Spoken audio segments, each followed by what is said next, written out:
All right, everybody. It's Stephen Williams, founder and president of the creditrepairshop.com. And we have another batch of debt that is released, being sold on the market. I call them released on the market because what happens is that they gather up all of the portfolios and then they place them out there. And obviously, these have been sold and resold over and over again. Um, but I just had a video the other day that showed that, and if you haven't seen it, it was Operation Corrupt Collector, where the FTC had uh, sued and called on to a debt collection company, which had multiple companies under different LLCs that was making people buy. It was $12.5 million dollars or $17.5 million in debt that I speak about right here, that I'm showing on the screen right here. Uh, People just do not know and understand that they don't have to pay this debt, but the reasons why debt collectors do it is because they buy it for pennies on the dollar and people don't know their rights. And even if people know their rights, this is something that happened with a, a comment that I got, I think it was on Facebook, where the young lady, she paid a debt that she shouldn't have had to pay, and she was trying to figure out, asking me questions on can she get her money back because she didn't know that it was past statute of limitations. And and I was like, you potentially you can, but the problems with that is that once you make a payment, you start the clock over again. And she was like, well, what I want to do is I want to validate the debt. Well, it's too late to validate the debt at that point. Once your argument is that you paid a debt that you want to, in essence, go back to the past and say that at the point that you were made aware of this debt, you were not aware of your rights of statute of limitations. And potentially, you can, if you get them back in court, get them to go, sue them and go to court over it, you could potentially win one of two ways. You can win because they don't want to deal with you on this situation. They'd rather not be known for buying this type of debt and fooling people into paying it. The other thing is that uh, you could win by having it reopened, and you might be able to find a judge that might be in your favor for this because you was not aware of it. But the one of the problems that I see is that you did initiate the payment, and some of the times with court is that they say ignorance is not an excuse for you losing a case. That just because you didn't know doesn't mean that the plaintiff didn't have a right to win just because you didn't know because you didn't ask the right questions. And but I see a lot of people that are like mixed up with things, and that's why I repetitively make these videos. And it's some of them are like I'm saying the same thing over again because I'm not going to come on here and just try to say something different just to perk you up or this is real deal. And when it's real deal, that means that there's going to be an avenue that you have to take to get to the solution. And there might be different things within that avenue, but the avenue is going to be going in the same direction all the time for solutions to these types of problems. So first, I'm going to start with the debt amounts, and then we're going to talk about what you have to do if you find yourself in this situation. So we got payday loans, $1.2 million, 492 accounts, average charge off date 2014. The payday loans are like the ones that are usually the debt that has the closest, that where the statute of limitation isn't usually passed for most states. For some reason they give up very fast on those debts, maybe 1 to 2 years, and then they just sell them off. So we got 2014 statute of limitation, $2,277.80. We have another mixed batch of credit cards, $69.6 million, 4,715 accounts, 2008 charge-off date, $14,763 is the uh, average balance. And for the young lady that I was mentioning earlier, she paid, I think it was close to $10,000 on an account. She paid it in full on an account that she didn't have to pay any money to if she knew what I'm going to be telling you in this video for the solutions. So don't say most people don't pay debt that's past statute of limitations. As a matter of fact, if you go to my other video that where it says the FTC uh, uh, files suit in with the Operation um, uh, Collection, I forgot what the name of the video was. Let me get that real quick. Okay, it was Operation Corrupt Collector. Operation Corrupt Collector. You can also look that up online. They got $12.5 million of people to pay on debts that are like these, that are past statute of limitations. Next group, $62.2 million, 4,286 accounts. Average charge-off date 11/2008, $14,525. Another group here, mixed credit cards, $54.9 million, 3,871 accounts, 2008 charge-off date, $14,190 average balance. Another group, uh, credit card. No, this is auto loan. No, this is credit card debt. $38.7 million, 25,512 accounts, to average charge-off date, to 2008, $1,519 average balance. NSF checks, I think we talked about this one before. $2.1 million, 3,651 accounts. Uh, Charge off date 2006. You don't have to pay those at all after 2 years. 2 years is the max on that, all 50 states. Another group here, credit cards, $58.7 million, 5,399 accounts, charge off date 2007, average balance $10,886. Another group, credit cards, mixed group of national credit cards, $243.3 million, $243.3 million, 45,810 accounts, charge off date 2007, $5,311.15 average balance.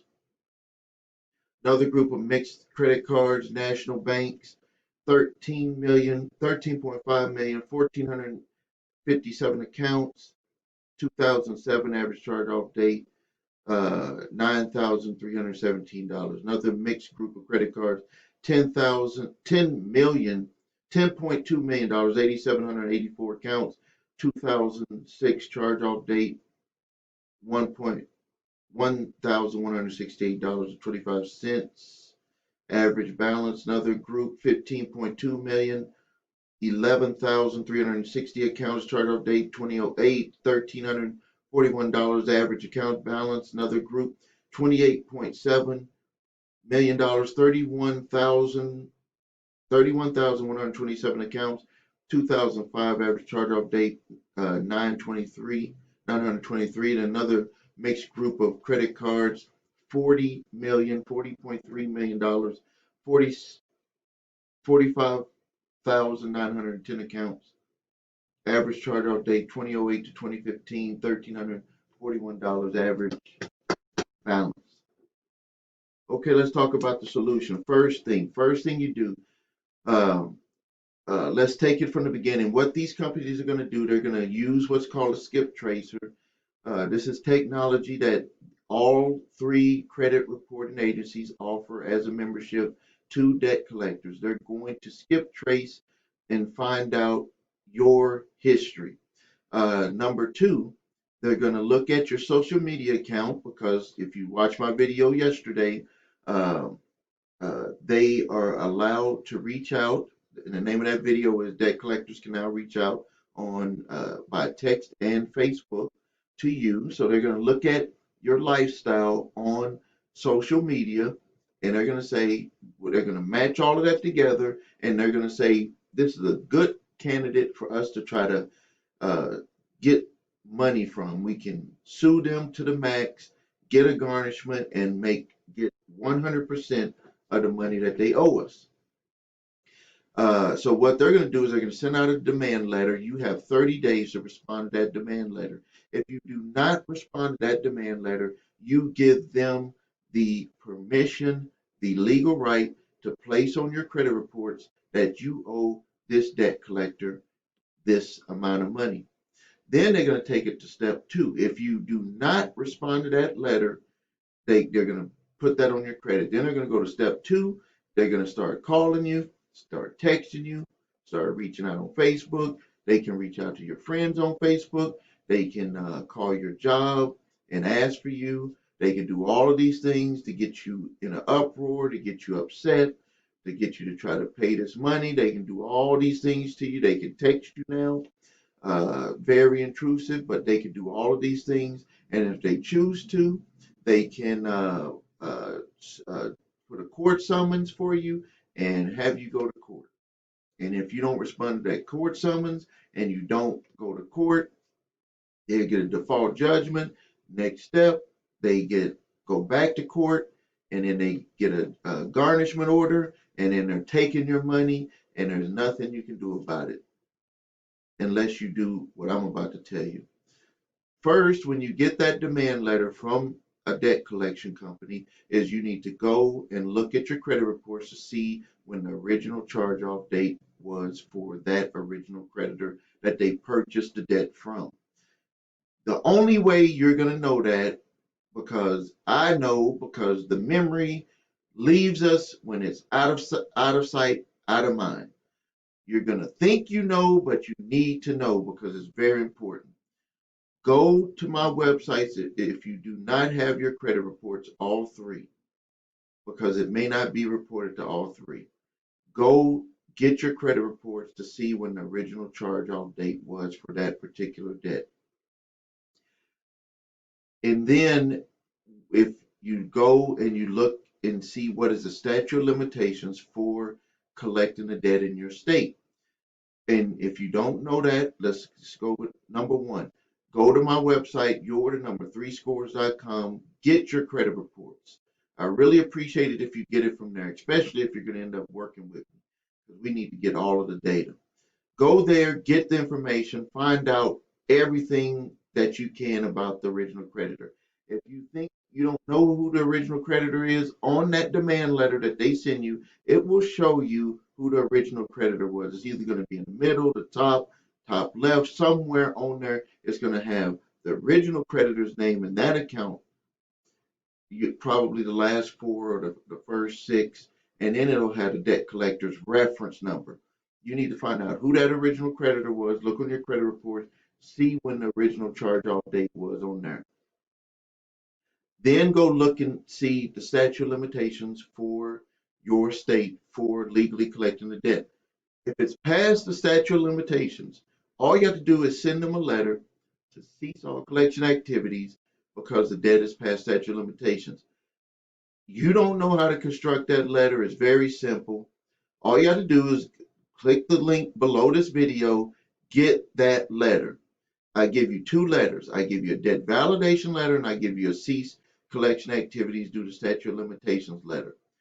If it's not past statute of limitations, you need the letter that I just mentioned, the debt validation letter, because most of the debt collectors, I'm saying almost all of them, when they get these debts, these old debts, they don't get all of the appropriate paperwork to prove that you have to pay the debt. But most people don't know that. They don't know what to ask. They don't know how to ask it. Because if you don't ask it the right way, by doing a debt validation the right way, they're going to just disregard it. Not to say that they might not try to disregard it, even if you do it, but you put them on notice. It's like you're building your paper trail if they decide to move forward. Also, when you do that debt validation, if they do not, if they go ahead and put it on your credit report, like just say it's a rotten debt collector, that they don't even respond to your debt validation and they put it on your credit reports because they're like, you're not going to do nothing about it anyway. Uh, if they do not put that you dispute that debt on your credit reports, you will actually be able to sue them and win $1,000 from them. Because if you have proof that you sent them a debt validation and they put it on your credit reports anyway, and they didn't put that you're disputing that debt, you automatically win that case. They will have to give you $1,000 and take that off there and stop coming after you for trying to collect the debt. So, uh, step one, get your credit reports. Step two, find out statute of limitations. Step three, use the free letter that I'm giving you. So if it's past statute of limitations, you send them that simple letter. If it's not past statute of limitations, send them a debt validation letter. Have them validate the debt. They will do it, especially with these older debts, unless they're rotten. I mean, I'm not saying that all of them will follow through, but most of them will cease collection activities because they don't want to end up getting sued. Um, so that's what you need to do. So I'm going to end the video here, but if you haven't yet, please subscribe to my channel. Please like this video. Please ask your questions and comments. I really appreciate it. If you need help with your credit, visit us at thecreditrepairshop.com. Watch the video about what we do. If you're looking at signing up with our company for credit repair, don't just watch this type of video that I have. I really appreciate it that people watch me and they say, seems like I could trust you. What I want you to do is to go a step further. I want you to watch my video. It's called What Makes Us Different, because that shows you step by step what we have to do to repair your credit. And it's going to take time. It is not an overnight thing. We don't get involved with any illegal activities like credit sweeps and all of that type of stuff. We want you to have good credit that you can stand behind and not have to look behind your shoulder when you're going to apply for something, or look behind your shoulder that did something illegal to sweep your credit clean. You know, we just don't do it that way. So what I would want people to do is just please go and watch that video, because I show you step by step. And if you feel that you can do what I say in that video, it's called What Makes Us Different. If you can follow that path and you can give us the time to work on your credit, because everybody's situation is a little bit different, then sign up with us. If you can't, don't sign up with us. Don't. Like, have you ever heard anybody tell you don't do something with them? Because what we do is we want to work with people that are ready to move forward. A lot of people say they are, but a lot of people inside internally, they're not really ready to move on. And we just don't want to deal with those types of customers. So I would like to thank you for your time. Make sure you get notified of the next videos that's coming out. I'm getting ready to just blow it out now that we've got some, that now that I got more time, that my wife's medical situation is kind of like at a standstill until they call us to do the transplant. So in between that, I'm making 1 or 2 videos per day, and I'm just getting them lined up with this content that you need to know about to repair your credit and get out of debt. Thank you for your time. This is Stephen Williams, founder and president of the creditrepairshop.com. Thank you, thank you, thank you.